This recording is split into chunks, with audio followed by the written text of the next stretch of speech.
السلام علیکم ورحمۃ اللہ۔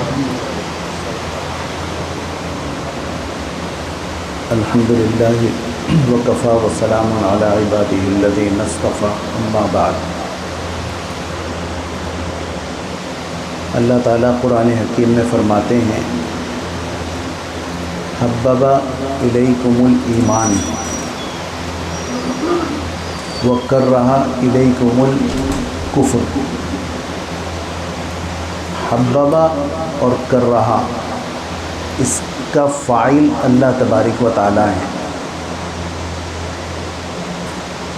مقصد اس کا یہ ہے کہ جو تمہارے دلوں میں اللہ نے ایمان کی محبت کو ڈالا ہوا ہے، اس میں تمہارا کوئی کمال نہیں۔ اللہ کہہ رہے ہیں میرا کمال ہے کہ میں نے تمہارے دلوں میں ایمان کی محبت کو اجاگر کیا ہوا ہے۔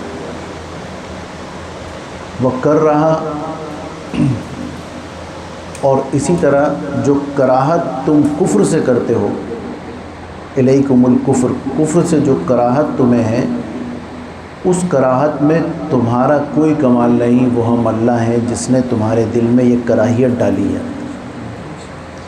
حضرت عبداللہ اندلسی رحمۃ اللہ علیہ، علمی حلقوں میں ان کا بڑا نام ہے۔ حضرت عبداللہ اندلسی اپنے مریدین کے ساتھ سفر پہ تھے۔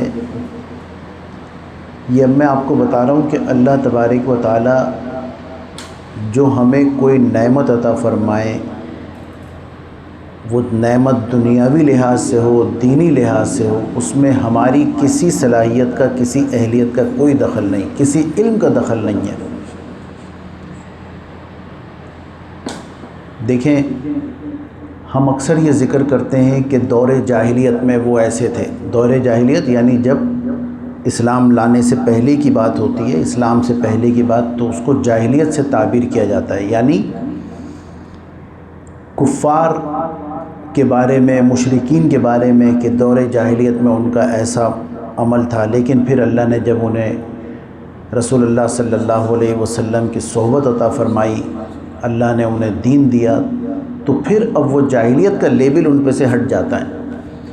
کیا مطلب ہے جاہلیت کا؟ ہم بھی آج کہتے ہیں کہ بڑے جاہل ہوں۔ کیا وہ مکان نہیں بناتے تھے؟ اس دور میں بھی آرکیٹیکٹ انجینئر ہوتے ہیں، مکان بنانے والے ہوتے ہیں۔ اس دور میں بھی مکان ہم سے اچھے وہ لوگ بنایا کرتے تھے، اور اس کی ایک مثال اہرام مصر، پیرامڈز وغیرہ ہیں کہ کیا کیا تعمیرات ان کی تھیں۔ کیا اس دور میں لوگ بیمار نہیں ہوتے تھے اور وہ طبیب کے پاس نہیں جاتے تھے؟ ہم بھی ڈاکٹر کے یا طبیب کے یا حکیم کے پاس جاتے ہیں، وہ بھی جاتے تھے۔ اس کا مطلب طبیب بھی اس دور میں تھے، ڈاکٹر بھی تھے اس دور میں۔ کیا وہ کوئی ایسا کام نہیں کرتے تھے جو علم والے کیا کرتے ہیں؟ لیکن ان سب کے باوجود انہیں کہا جاتا ہے کہ وہ دور جاہلیت میں ہے، جاہل ہیں وہ۔ اس کا مطلب نرا ڈاکٹر بننا قابلیت نہیں ہے، نرا انجینئر بننا قابلیت نہیں ہے، صرف کوئی ایسی چیز جو دنیاوی لحاظ سے ترقی کر جائے وہ قابلیت نہیں ہے۔ قابلیت کس چیز میں ہے؟ قابلیت ہے اللہ کی معرفت حاصل کرنے میں۔ جس نے اللہ کی معرفت حاصل کر لی وہ تو ہے کامیاب، اور جس نے اس معرفت کو حاصل نہیں کیا تو کامیابی کا الٹ ہم سب خود سمجھ لیں۔ حضرت عبداللہ اندلسی رحمۃ اللہ علیہ ایک بستی سے گزرے، صلیب کے نشان لگے ہوئے تھے، اور انہوں نے یہ کہا او ہو، دیکھ کے افسوس کیا۔ 1,00,000 احادیث، اور بعض کتب میں ہے کہ 30,000 احادیث کے روایت کے ساتھ حافظ تھے، قرآن کے حافظ تھے، ہزاروں مریدین تھے۔ اس وقت ایک شبلی تھے، علامہ شبلی، وہ ان کے شاگردوں میں تھے۔ اب میرے دوستوں، ساتھ ساتھ جو بھی بات ہوا کرے، ہم سب اپنا اپنے گریبانوں میں جھانکا کریں کہ ہم یہ دل میں کتنی مرتبہ کسی کو دیکھ کے کہتے ہوں گے کہ انہیں اتنی عقل نہیں ہے۔ بظاہر یہ صرف ہمارے منہ سے ایک بات نکلتی ہے، لیکن میں بارہا عرض کرتا ہوں ان باتوں کی بھی بڑی اہمیت ہے۔ کیا منہ سے نکال رہے ہیں؟ ایک مرتبہ حضرت عمر رضی اللہ تعالیٰ عنہ کے پاس ایک صحابی بیٹھے ہوئے تھے، انہوں نے ایک دفعہ پوچھا عمر کیا حال ہیں آپ کے؟ کہا الحمدللہ۔ پھر کچھ بات کی، مشورہ کیا، اس کے بعد پھر یہ کہا کہ عمر کیسے ہیں آپ؟ کہا تم نے اپنے الفاظ کو ضائع کیا۔ ابھی تو پوچھا تھا کہ کیسے ہیں آپ، میں نے بتایا الحمدللہ، تم نے اپنے الفاظ کو ضائع کیا۔ بہرحال وہ صحابہ تھے، انہوں نے صحبت رسول صلی اللہ علیہ وآلہ وسلم اٹھائی ہوئی تھی، لیکن بہرحال انسان تو تھے وہ، کچھ تو ان کے اثرات آنے چاہیے ہم میں۔ عبداللہ اندلوسی رحمۃ اللہ علیہ نے جب یہ خیال کیا تو اللہ تعالیٰ نے سارے علوم ان سے لے لیے۔ جب ان کی نظر پھر پڑی ایک عیسائی لڑکی پر، اور اس لڑکی پہ جب نظر پڑی تو انہوں نے کہا اپنے ساتھیوں سے کہ تم اپنا سفر جاری رکھو، تم جاؤ۔ وہ کہنے لگے حضرت کیا بات ہے؟ کہنے لگے بس تم جاؤ، آپ سب لوگ جاؤ، اب میں یہاں اس بستی میں اکیلا رہوں گا۔ اور پوچھا اس لڑکی کا پتہ لوگوں سے، انہوں نے کہا کہ یہاں کی ایک رئیس ہے کوئی نمبردار، اس کی بیٹی ہے، یہ راہب ہے۔ یہ اس کے گھر گئے اور کہا کہ میں آپ کی بیٹی سے نکاح کرنا چاہتا ہوں۔ اس نے کہا کہ آپ تو اجنبی ہو، ہمیں شناسائی ہو جائے، کچھ عرصہ آپ یہاں رہو، اگر پھر ہم مناسب سمجھیں گے تو ہم اپنی بیٹی کا نکاح تم سے کریں گے۔ ہوگا میں رہنے کے لیے تیار ہوں۔ یہ رہنے پہ آمادہ ہوئے۔ پھر اس شخص نے کہا کہ میرے کچھ خنزیر ہیں، انہیں چرانا ہوگا تمہیں، انہیں کھیتوں میں لے کے جایا کرو صبح۔ انہوں نے کہا منظور ہے۔ یہ کھیتوں میں وہ چراتے رہے، یہ نوکری کرتے تھے صبح سے شام تک۔ تو ان کے جو مریدین وہ اس وقت للہیت والے تھے، ہم جیسے ہوتے تو کہتے کہ شیخ کو کیا ہو گیا، تو یہ سب گڑ گڑانے لگے، رونے لگے اللہ کے سامنے کہ یا اللہ ہمارے شیخ تو بڑے نیک اور اللہ والے تھے، کیا ہوا؟ حضرت شبلی گئے ہیں تلاش میں، اس جگہ پہنچے، کسی نے کہا کہ وہ تو خنزیر چراتے ہیں صبح سے شام تک، وہاں گئے ہیں، دیکھا وہی عصا، وہی امامہ، وہی جبہ پہنے ہوئے، لیکن اب جس سے وہ جمعہ پڑھایا کرتے تھے، جس اثاثے کو ٹیک لگا کے، اب اسی اثاثے سے ان خنزیروں کو ہانک رہے ہیں۔ تو انہوں نے پھر حضرت سے کہا کہ حضرت آپ کی کیا کیفیت ہے، آپ کی، آپ کو قرآن یاد نہیں ہے؟ کہنے لگے مجھے کچھ یاد نہیں ہے۔ کہ آپ کو حدیث بھی یاد نہیں ہے؟ کہ حدیث بھی یاد نہیں ہے مجھے کوئی۔ انہوں نے اس موقع کی مناسبت سے چند احادیث پوچھی، کہا مجھے کچھ یاد نہیں ہے۔ کہا حضرت مریدین بہت پریشان ہیں، آپ کے لیے دعائیں کر رہے ہیں۔ اس وقت ظاہر ہے کہ یہ بھی ایک مرید تھے شبلی، ان کی وہ کیفیت، ان کا وہ خلوص، وہ اللہ تبارک و تعالیٰ کو پسند آیا۔ اللہ نے سارے علوم واپس لوٹا دیا، حضرت اندلوسی کے دل میں اتار دیا۔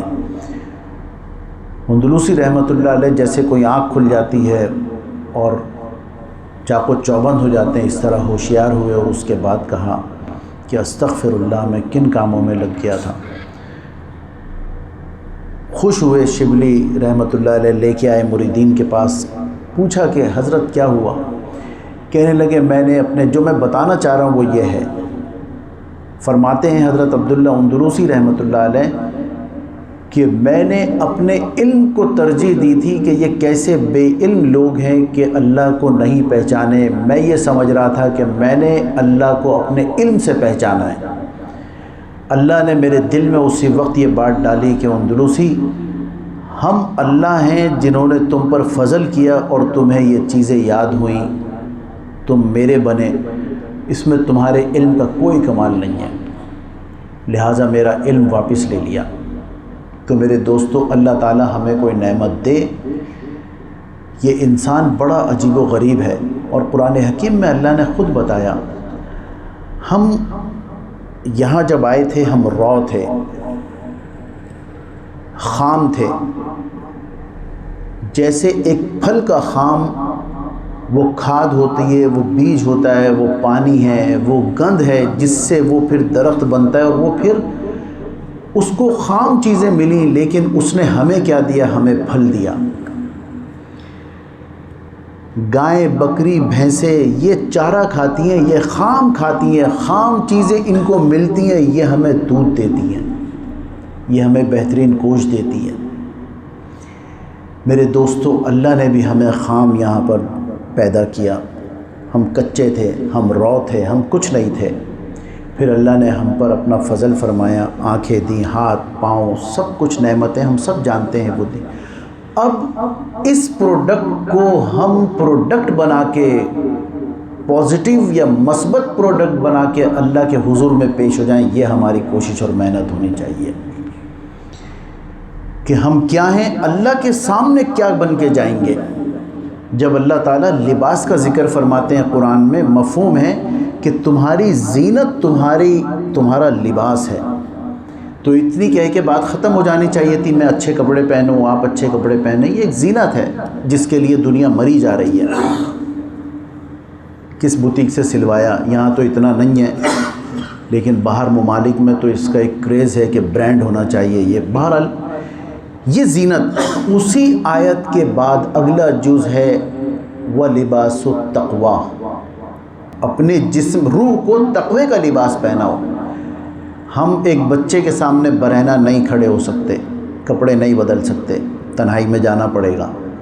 میرے دوستو، جو خالق ہیں، مالک ہیں، ہماری روح اگر بغیر تقوی کے گئی تو یہ برہنہ جائے گی، ننگی جائے گی یہ روح۔ ہم ایک بچے سے اپنا جسم چھپاتے ہیں، وہاں پر اللہ کے سامنے اس کو لباس اگر نہیں پہنایا تو یہ برہنہ ہوگی۔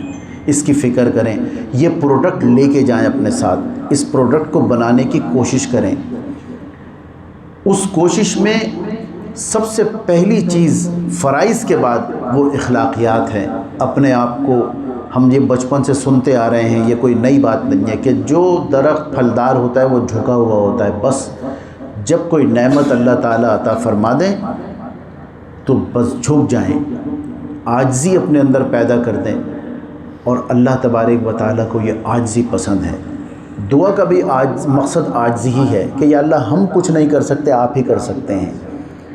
استغفار کا مطلب بھی عاجزی ہے کہ اللہ میں معافی مانگتا ہوں اپنے گناہوں کی، مجھے معاف فرما دیجئے۔ شکر کا مطلب بھی عاجزی ہے کہ یا اللہ میرا کوئی کمال نہیں ہے، آپ کا شکر ہے، آپ نے دیا ہے۔